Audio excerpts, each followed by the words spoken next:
Doctor साहब लगातार heat wave चल रही है, तो इसमें कैसे बचा जाए? कौन कौन सी बीमारियाँ का डर रहता है? क्या सावधानियाँ बरतें कि लोग सुरक्षित रहें? नमस्कार, मैं डॉक्टर सचिन मांडले, एसएमओ सिविल हॉस्पिटल कैथल। जैसा कि हीट वेव, हाँ जी, गर्मी का मौसम है।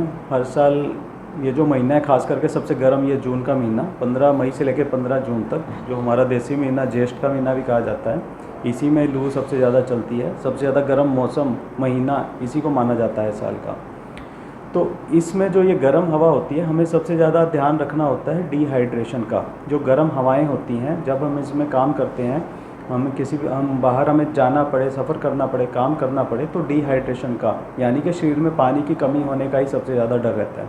उसके अलावा अगर हम डायरेक्ट जो हमारा खास करके 12 से लेके 2-3 बजे तक का जो समय होता है, उसमें जो हमारे सूरज की जो किरणें होती हैं वो बिल्कुल वर्टिकल ऑलमोस्ट सिर के ऊपर एकदम वो सीधी पड़ती हैं, तो सबसे ज़्यादा गर्म जो टेम्परेचर होता है उसी टाइम रिकॉर्ड किया जाता है। तो इस मौसम में अगर हम सफ़र करते हैं या हम काम कर रहे हैं लगातार उस वक्त, तो हमारे डिहाइड्रेशन का ख़तरा भी सबसे ज़्यादा है।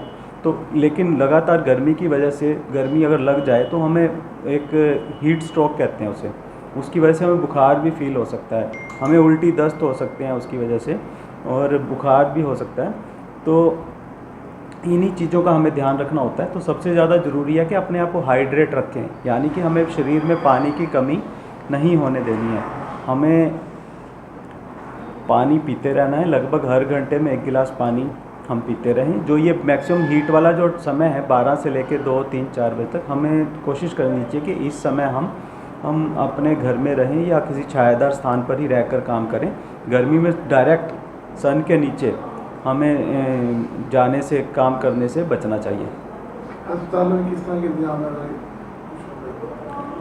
हॉस्पिटल हर तरह की स्वास्थ्य सेवाओं के लिए, हर मौसम, गर्मी हो, सर्दी हो, बरसात हो, सीजनल डिजीज़ या जो सिम्टोमेटिक प्रॉब्लम्स होती हैं वो हर सीज़न की अलग अलग होती हैं। गर्मी की भी यही है, गर्मी में आपके पास गर्मी की वजह से बुखार, उल्टी, दस्त के मरीज आ सकते हैं। इसके अलावा हीट स्ट्रोक का, अगर किसी को लू लग जाए, लू लगना जिसको कहते हैं, उस तरह के मरीज आ सकते हैं। तो हॉस्पिटल उन सारे कामों के लिए उसमें तैयार रहता है, स्वास्थ्य विभाग तैयार रहता है। गर्मी आ जाए तो हमें फ़ौरन हॉस्पिटल में, अगर कोई डिहाइड्रेशन है तो हमें हाइड्रेट करना होता है, तो IV फ्लूइड्स देने होते हैं, IV फ्लूइड्स हमें उसे देने होंगे, पानी की कमी को दूर करना होगा। इसके अलावा अगर ये माइल्ड, मॉडरेट, सीवियर सिम्टम में हम इसको बांट सकते हैं। अगर लक्षण, क्या खाएं और क्या ना खाएं? सबसे ज़्यादा तो हमें पानी का ध्यान रखना है। हमें कहते हैं कि काफ़ी हैवी भोजन करने से बचना चाहिए। हम लाइट खाएं, चाहे थोड़े थोड़े अंतराल पर हम खाते रहें, जिसमें कि जिसमें पानी की मात्रा ज़्यादा हो। ऐसे हम सलाद का सेवन करें, फ्रूट, ऐसे गर्मी के फ्रूट भी हर सीज़न के हिसाब से ही आपको फ्रूट मिलते हैं। जैसे गर्मी में आपको तरबूज मिलेगा, खरबूजा मिलेगा, उसमें पानी की मात्रा बहुत ज़्यादा होती है। इसी तरह से आप खीरा, जो सलाद में खीरा है आइटम है, वो खा सकते हैं।